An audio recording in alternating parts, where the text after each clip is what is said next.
infinidad de primos. Ese es el enigmático título del tema que hoy nos hablará nuestro querido colaborador Rogelio Fernández Alonso. Buenas noches, Rogelio. Adelante. Buenas noches, Marta. Buenas noches, Jonathan. Buenas noches a todos los que nos escuchan. Bueno, sí, vamos a continuar hablando sobre los primos, que son esos números que la vez pasada dijimos que eran los átomos de los números enteros. Incluso podemos pensar en los enteros positivos para contextualizar de qué tipo de números estamos hablando. Para recapitular un poco lo que dijimos la semana pasada, bueno, dimos la definición de un número primo, es decir, es un número que no se puede factorizar más que como él mismo por el uno, por la unidad. No pasa así con otros números. Y también hablamos del teorema fundamental de la aritmética, que dice que cualquier número entero se puede factorizar, se puede pulverizar, por decirlo así, se puede atomizar en un cierto número finito, una lista finita de primos. Por ejemplo, el número 20 es 2 por 2 por 3, ¿de acuerdo? Ahí está totalmente factorizado. El 2 es un primo, el 3 es un primo, el 2 está repetido dos veces. El 30, por ejemplo, es 2 por 3 por 5. Ahí todos los primos que forman esa atomización son distintos, etcétera, etcétera, etcétera. Entonces, hoy quiero platicar sobre este hecho matemático, que es un teorema que dice precisamente que el conjunto de todos los números primos es infinito.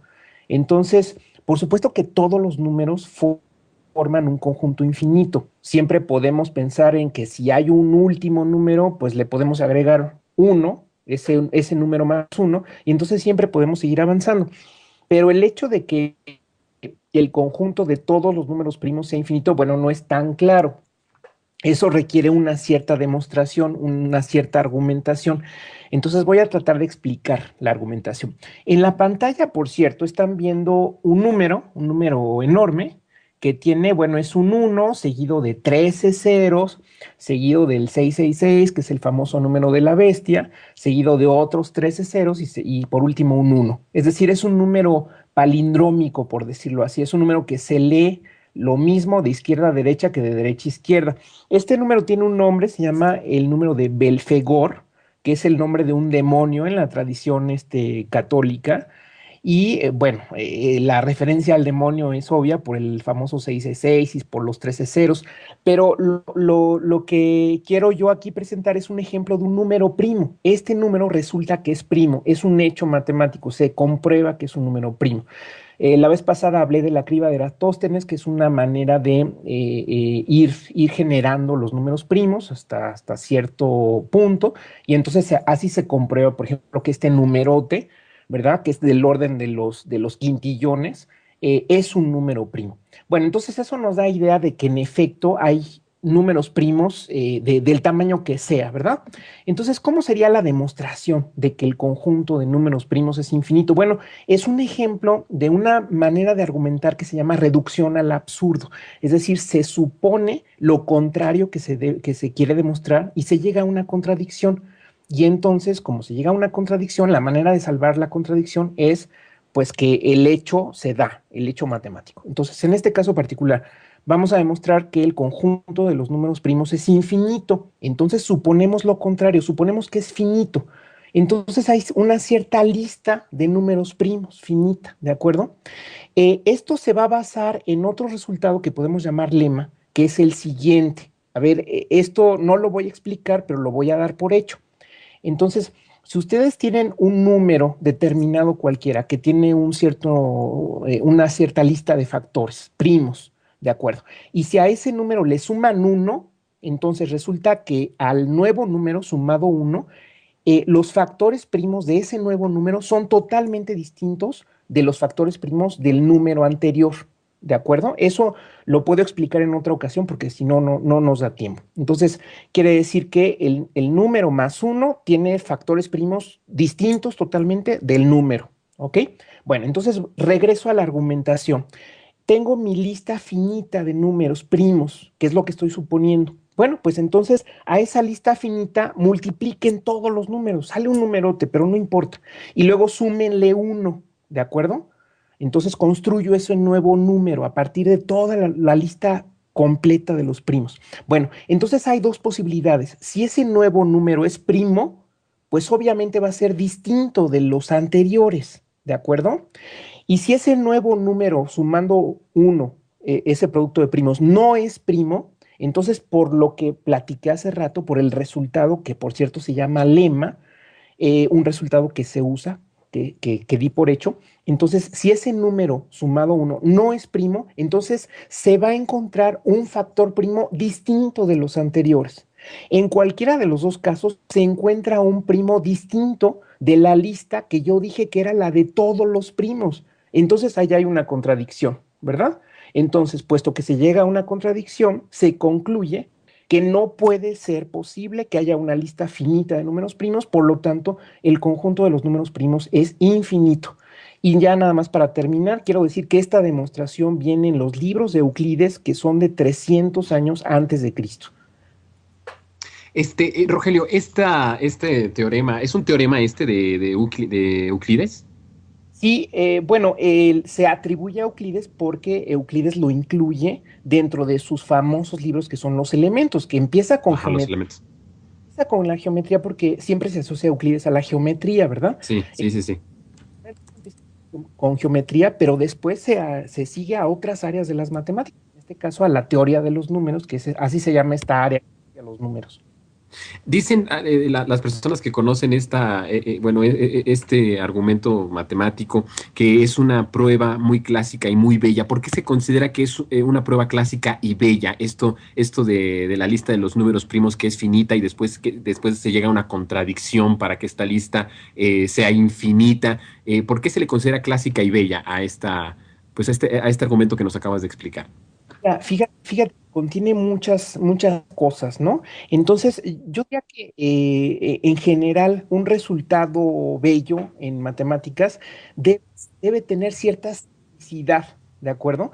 Entonces, primero el enunciado debe ser simple, debe ser accesible. El conjunto de los números primos es infinito. Bueno, a lo mejor se puede uno imaginar algo muy grande, pero de todas maneras es algo sencillo de decir. Y la prueba, pues la acabo de decir en unos cuantos minutos, cosa que también tiene relatividad, lo corto con lo bello. Y además tiene muchos temas en sí, ¿no? El absurdo, los primos, el infinito, etcétera, ¿no? Entonces yo creo que todos esos elementos hacen que sea clásico y bello, como dices.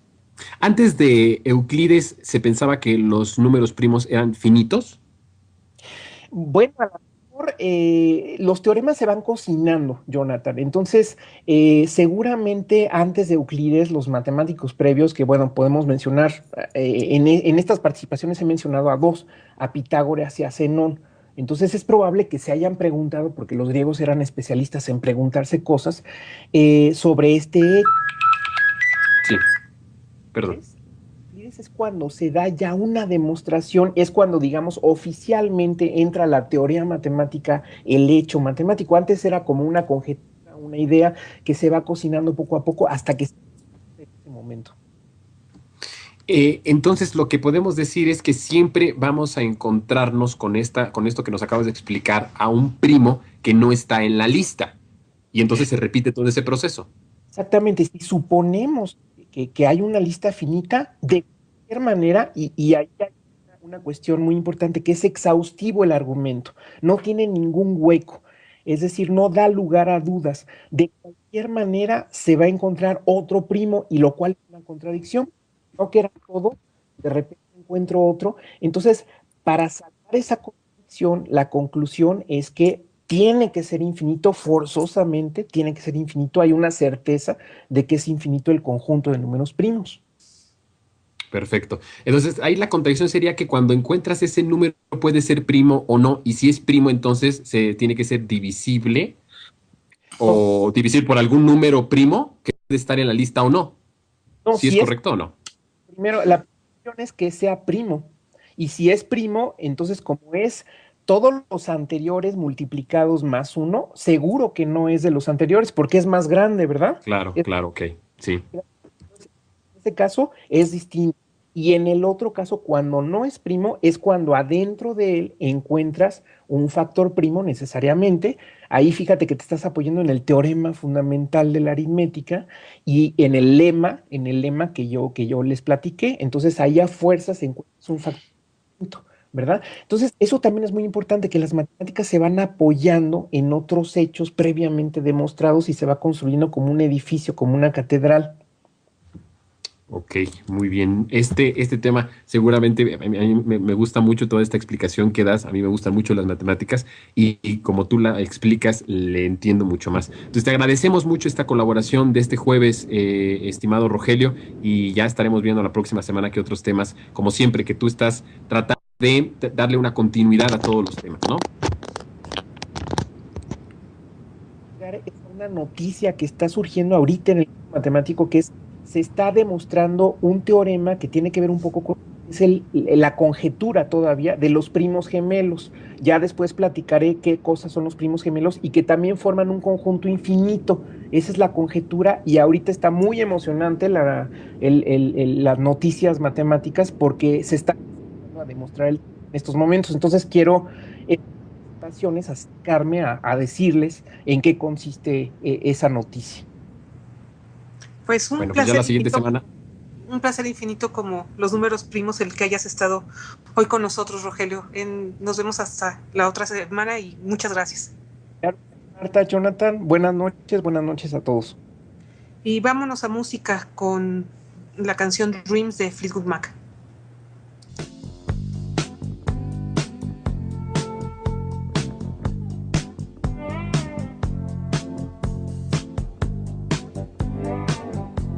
Conjunto de todos los números primos es infinito.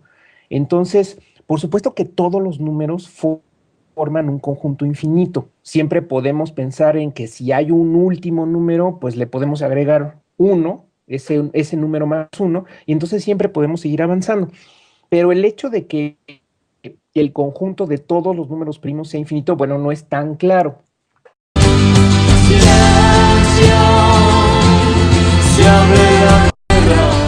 Una infinidad de primos, ese es el enigmático título del tema que hoy nos hablará nuestro querido colaborador Rogelio Fernández Alonso. Buenas noches, Rogelio, adelante. Buenas noches, Marta, buenas noches, Jonathan, buenas noches a todos los que nos escuchan. Bueno, sí, vamos a continuar hablando sobre los primos, que son esos números que la vez pasada dijimos que eran los átomos de los números enteros. Incluso podemos pensar en los enteros positivos para contextualizar de qué tipo de números estamos hablando.